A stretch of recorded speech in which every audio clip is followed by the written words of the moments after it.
සිංහලක් නැහිමියනි 2026 කියන්නේ ඔබට ඔබේ රාජකීය බව මුළු ලෝකෙටම පෙන්වන්න පුළුවන් සුපිරිම අවුරුද්දක්.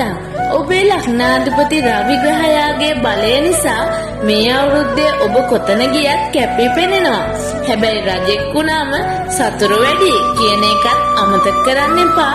මුලින්ම භයානක පැත්ත ගැන අවධානය දෙන්න. මේ අවුරුද්දේ ඔබේ ලොකුම සතුරා වෙන්නේ ඔබේම ශරීර සෞඛ්‍යය. විශේෂයෙන්ම හදවත සහ කුඳු ඇට පෙළ ආශ්‍රිත රෝග ගැන මේ අවුරුද්දේ ගොඩක් පරිස්සම් වෙන්න. පප්පය අමාරු කොන්දේ කැක්කුම આવොත් ගණන් නොගෙන ඉන්න එපා.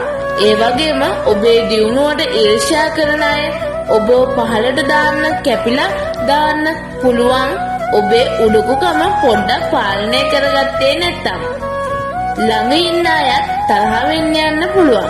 හැබැයි මේ සෞඛ්‍ය ගැටලු පාලනය කරගත්තොත් 2026 කියන්නේ ඔබට රජ පුටුව ලැබෙන අවුරුද්දක්. රැකියාවේ උසස් වීම, රාජ්‍යාංශයේ රැකියාව හෝ දේශපාලන සමන්තාවලින් ලොකු වාසියක් ගන්න පුළුවන්. ඔබේ ව්‍යාපාරයක් කරනවා නම් ඔබේ නම මේ අවුරුද්දේ බ්‍රෑන්ඩ් එකක් වෙනවා. කාටවත් යටත් නොවී තමන්ගේම ගමනක් යන්න ඔබට පුදුම හයියක් ලැබෙනවා. සමාජයේ ලොකු පිළිගැනීමක් සහ බලයක් අනිවාර්යෙන්ම ලැබෙනවා. ආදරය ගැන කිව්වොත් සිංහ ලග්න අය ආදරය කරන්නේ හරිම ආඩම්බර විදියට. ඔබේ පාර්ට්නර් ඔබට යටත් වෙලා ඉන්නවට ඔබ කැමති. මේ නිසා පොඩි ගැටුම් ආවත් ඔබේ ආදරය හරි විශ්වාසවන්තයි.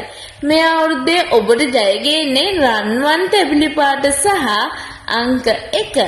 දිනන්න ඕන නම් ඉරිද දවසක ඊශ්වර දෙවියන්ට හෝ සූර්යයාට වැඳලා වැඩ පටන් ගන්න.